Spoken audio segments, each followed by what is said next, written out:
आज खरा दिन रे गोटे टमाटर फेसियल करके देखी जहाँ आम खरार बुली आसताऊ तो मुँह पूरा झाऊली जाता है केमती गोटे देखा जाता है। तो टमाटर फेसियल पूरा फेस को ग्लो भी करिवो आ डार्क स्पॉट भी हटेबो। से मु 3 स्टेप करके आपको देखेबी। देखो ये सबू नहीं तो ये 3टा टमाटर नहीं आ फाड़े लेंबू नहीं ये गोटे चामच बेसन गोटे चामच दही चुटकी रे गोटे हलदी गोटे चामच मुल्तान माटी गोटे चामच चाउल गुंड आ किछि कंचा क्षीर ये सब मिसेकी टमाटो फेसियल रेडी करवा। प्रथमे आम टमाटो फाड़े नहीं जावा फाड़े नहीं कि चिपुड़ी दवा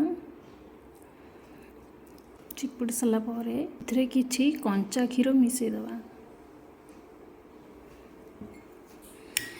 मिसेकी गोले दवा भलसे टमाटो क्षीर क्लीन टीनटा को मुँह सारा घसई दउची 5 मिनट रखी 5 मिनट रखला परे पानी धोईदेवी। देखो धोई देइछि एबे द्वितीयटा है टमाटो स्क्रब करवा। स्क्रब पाई मु गोटे चम्मच चावल चूना नहीं जाइछि से दो चुटकी हल्दी मिसई देवी टे मिक्स करदवा।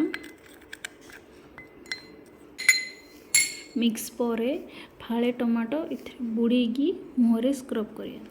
देखो स्क्रब करके देखो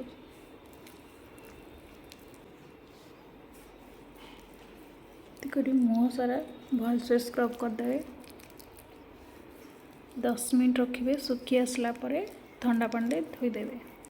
तो स्क्रब करी सुखीगला धोई देइछि एबे टमाटो फेस पैक बनेबा। फेस पैक बनवाई मुझे गोटे चामच फुल बेसन नहीं जाइछि तापरे गोटे चामच फुल मुल्तान माटी मिसेदवा तापरे फाळे टमाटो पूरा जूस बाहर कर दे मिसेदवा।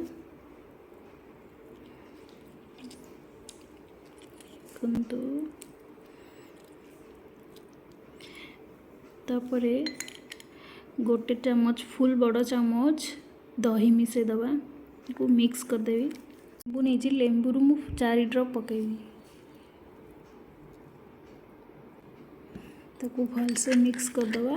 तापर मुँह एप्लाय करके देखो मुँह सारा लगे दूची मुँह सारा लगेला परे 15 मिनट रखिए 15 मिनट पर तापर ठंडा पानी धोईदेवी। लेंबू आ दही मिसी मुहर टिके जो ब्लैक स्पॉट थाए तो हटेब टमाटो भी ब्राइट कर स्किन को। देखो धोई देइछि केते ब्राइट आसी।